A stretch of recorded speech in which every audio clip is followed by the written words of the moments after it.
ये लोग है ना बहुत मोहब्बत के होते हैं। हम लोग को ये लगता है कि ये जानवर हैं, ये क्या जाने, मतलब इनको कुछ वो, लेकिन they are not, they have lot of emotions. When you talk to them, look at them in their eyes, you will not believe, they always have tears in their eyes. अगर कोई बहुत इमोशनल बात, मैं कभी अक्सर बात करती हूँ अपनी बिल्ली से, जो छोटी वाली जो है हमारी, तो मैं कहती हूँ क्या हो गया, तुम क्यों इतनी परेशान हो, तुम क्यों ऐसा कर रही हो, तो वो एकदम से आंखें उनकी ना जैसे मॉइस्ट हो जाती हैं। कुत्तों के तो बाकायदा टीयर्स निकलते हैं अगर if you are nice to them, तो you know it makes a lot of difference. So they are like human beings more than that. Naturally जब आप उनको हेट करेंगे, जब आप उनको भगाएंगे, तो दे वोंट लाइक यू। तो it is a very simple thing. जैसे इंसान होते हैं भाई, जिससे मोहब्बत करते हैं तो वो मोहब्बत देता है, और वो जो जिससे आप नफ़रत करते हैं तो फिर वो नफ़रत उनको मिलती है। तो लोग जैसे ये कहते हैं ना कि अरे ये बिल्ली कुत्ते पले हुए हैं और सड़कों पे और ये है वो है, तो अब कोई ऐसा काटता नहीं है। मैंने तो देख लिया है कि अगर कुत्ता भौंक रहा है आपके ऊपर, नाराज़ है क्योंकि वो डरता है, क्योंकि उसको वो हर वक्त उसको पिटता ही रहता है, वो लोगों से सड़कों पे लातें खाता है, जूते खाता है, तो वो देखता है कि फलाना आ रहा है भाई, अब ये मारेंगे मुझे। तो मेरे हिसाब से तो जो लोग हैं, आप जो हमारी सोसाइटी है, उनको ना हेट नहीं करना चाहिए कुत्तों से या बिल्लियों से। अब आप ये देखिए, जैसे टर्की में बिल्लियाँ जो हैं सड़कों पे घूमती हैं, मतलब क्या कहते हैं, कारें आ रही हैं, रुक जाती हैं कारें उनके लिए, और वो बिल्लियाँ इधर उधर घूम रही हैं, सब जगह बैठी हुई हैं। तो because they are not scared, तो वहाँ सब लोग पसंद करते हैं, मोहब्बत करते हैं ना सबको। तो वो सोसाइटी में एक चीज़ है, ये हमारी सोसाइटी में ये है नहीं, मोहब्बत का जज्बा नहीं है जानवरों से। बेसिकली ये किस्सा है। तो जब वो आप मोहब्बत नहीं करोगे तो फिर वो मतलब आप उसको, जो स्ट्रे डॉग्स हैं वो तो बेचारे कहीं के नहीं रहे ना, क्योंकि उनके पास ना तो घर है ना कोई उनका देखने वाला है। उनके पॉइंट ऑफ व्यू से मतलब मैं देखती हूँ कि उनके लिए कितनी तकलीफ चीज़। कहते हैं कि भाई इंसान भी तो रहते हैं, मतलब सड़कों पे तो हमारे यहाँ गरीबी है तो इंसान भी रहते हैं, तो लेकिन इंसान फिर भी समझदार है, वो कुछ मतलब उसको मालूम रहता है ना, ये लोग इतने अकल के थोड़ी होते हैं, इनको तो बस अपने आप को प्रोटेक्ट करने के लिए यही कर सकते हैं कि भौंके या काट खाएं। तो ये लोग जो हैं, ये कुत्ते अगर स्ट्रे डॉग्स भी हैं, आपके चारों तरफ रह रहे हैं, तो यू आर सेफ बेसिकली, मुझे तो यही लगता है। तो उनके ऊपर भी यू लुक आफ्टर देम। आपको तो कोई मतलब बैठे बैठे चौकीदार मिले हुए हैं चारों तरफ। कुत्ते तो चौकीदारी बड़ी अच्छी करते हैं, और स्ट्रे डॉग्स तो बहुत अच्छी करते हैं। अब खाने ही तो देना है ना उनको। इनका नाम है सिम्बा, और ये जो हैं ये 1 साल 1.5 साल के हैं अभी, लेकिन इनको असल में क्या है, बाहर जाने का बहुत शौक़ है, और ये अलाउड नहीं है बाहर, क्योंकि फिर बिल्ले इनको, यहाँ पर इन लोग बड़े टेरिटोरियल होते हैं बच्चे, मतलब बिल्ली कुत्ते सब, और ये जो हैं ये बाहर चले जाते हैं। इनको बहुत शौक़ है क्योंकि he is a male cat, तो इनको ये 2-3 दफ़े पिट चुके हैं। बड़े जो दादा हैं यहाँ के बिल्ले, जो टेरिटरी जिनकी है, वो ये समझते हैं कि हमारी टेरिटरी में कौन आ गया। तो इन्होंने देखो ये इतना बड़ा नोच के रखा है, यहाँ पर ज़ख़म भी आ गया इनके, किसी बिल्ले ने काटा है, और इनको सब्र नहीं है। ये जब ठीक हो जाते हैं फिर ये भाग जाते हैं शाम। I got married to an army officer, और बहुत उन्होंने मेरी सपोर्ट किया, और मुझको कभी भी कोई भी चीज़ करने के लिए मना नहीं किया कि भाई तुम ये नहीं कर सकती।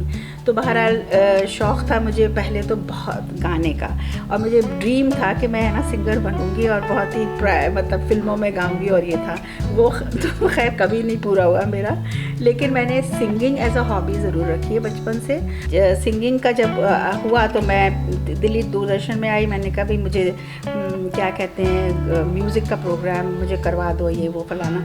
तो अब वहाँ पर उस ज़माने में बड़ी मारा मारी होती थी, मतलब डीडी जो था Doordarshan was like a very prestigious place. Anyway, तो हमारी बहुत सारी दोस्तें थीं उसमें जो काम अच्छी प्रोड्यूसर्स वगैरह में थी, तो उन्होंने कहा कि अच्छा चलो तो हजार म्यूज़िक का कराएंगे, ठीक है।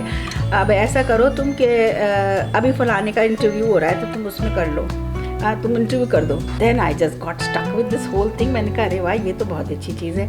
Then I got into production and direction, मैंने बहुत सारी चीज़ें की हैं।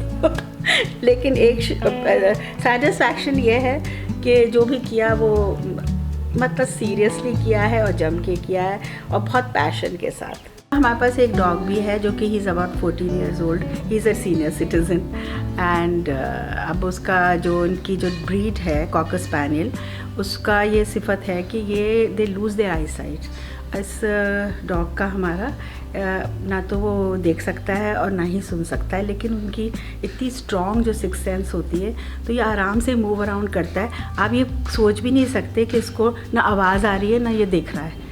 He is moving around in the house, he is sick also, he is got cancer. जहाँ तक जानवरों का सवाल है कि जानवरों से मुझे मोहब्बत क्यों है, तो मुझे हर एक जानवर से एक्चुअली मैं I find them very interesting and because बचपन से मैंने घर पे हमारे यहाँ बिल्लियाँ तो पलती थी। मुझे ये लगता था कि बिल्लियाँ तो is a part of the house, like हर एक के घर में होना चाहिए बिल्लियाँ, क्योंकि वो बिल्कुल एक फैमिली मेम्बर्स की तरह होती थी।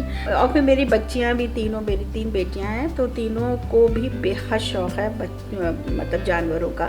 सबसे ज़्यादा सबसे छोटी जो बच्ची है मेरी, वो उनको तो बहुत था, वो तो ज़्यादातर रेस्क्यू करके लाती थी। जो कहीं बिल्लियाँ को कुछ ज़ख्मी हैं, कोई एक्सीडेंट हो गया है या कोई कुत्ते हैं, चिड़िया हैं, जो भी है, मतलब हमारे घर में वो पूरी तरह से आते थे, फिर उनकी खिदमत होती थी, उनको ठीक किया जाता था और फिर उनको जैसे चिड़ियाँ तोड़ जाती थी।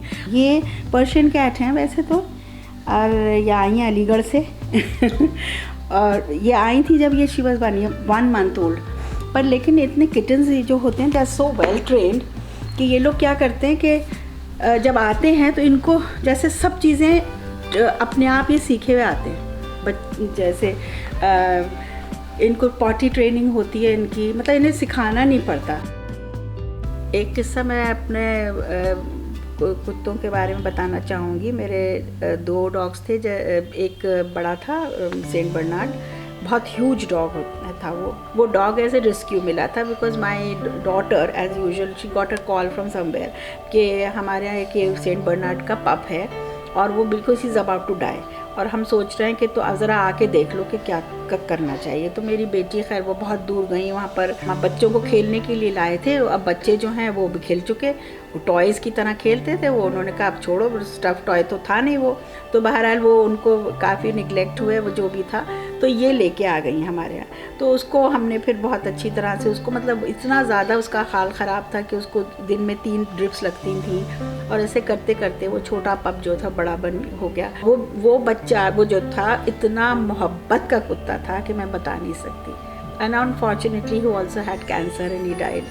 तो मुझे पता चला कि भाई वहाँ पर एक एनिमल शेल्टर है यहाँ पर नोएडा में, तो वहाँ पर आप जाके उसको बेरी कर सकते हैं। तो मैंने कहा अच्छा क्या कुछ लाना होगा, तो उन्होंने कहा कि नहीं, आप जो उसका वेट जितना है उसके हिसाब से आप दही ले आइएगा।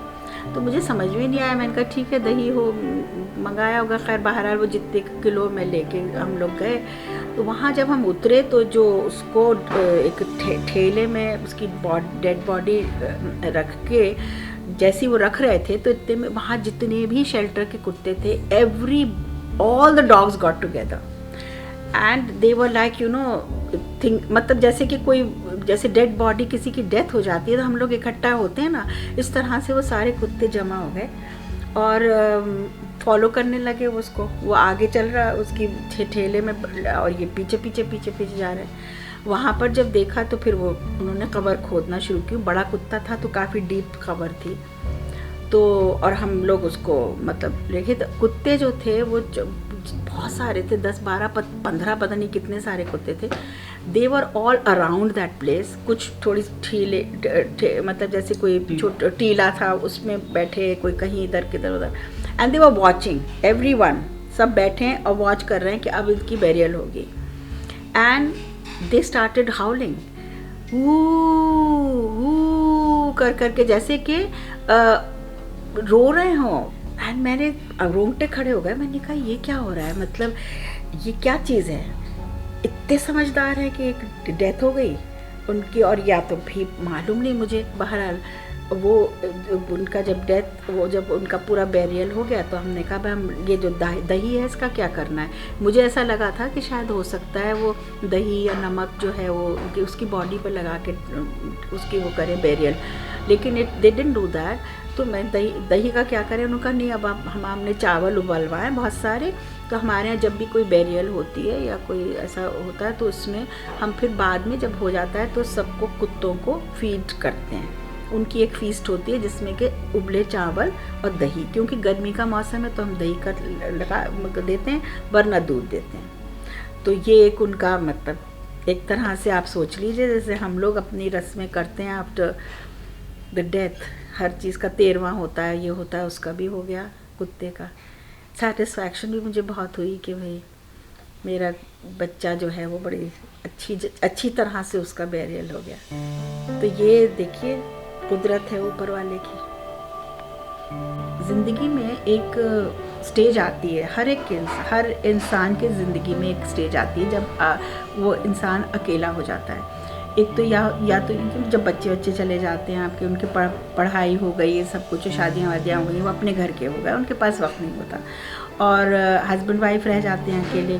फिर किसी क्या ये भी होता है कि हस्बैंड चले गए पहले, सबको जाना तो है ऊपर, और वाइफ रह गई या वाइफ चली गई तो हस्बैंड रह गए। तो उसमें एक कोई भी एक एनिमल अपना अडॉप्ट कर लें, या तो वो कुत्ता हो, बिल्ली हो, चिड़िया हो, कोई भी हो, उसको अडॉप्ट करें, अपने पास रखें और उसके से मोहब्बत करें। एक कंपेनियन आपका होगा वो आपको रात दिन आपका कंपेनियन रहेगा। जब भी आप मतलब कभी भी लोनलीनेस लगती ही नहीं है, ऐसा लगता है कोई इंसान है साथ में, कोई भी हो। वो मेरी राय है। Please subscribe to our channel Talkie Tales and do not forget to press the bell icon so that whenever we upload a video, you'll come to know.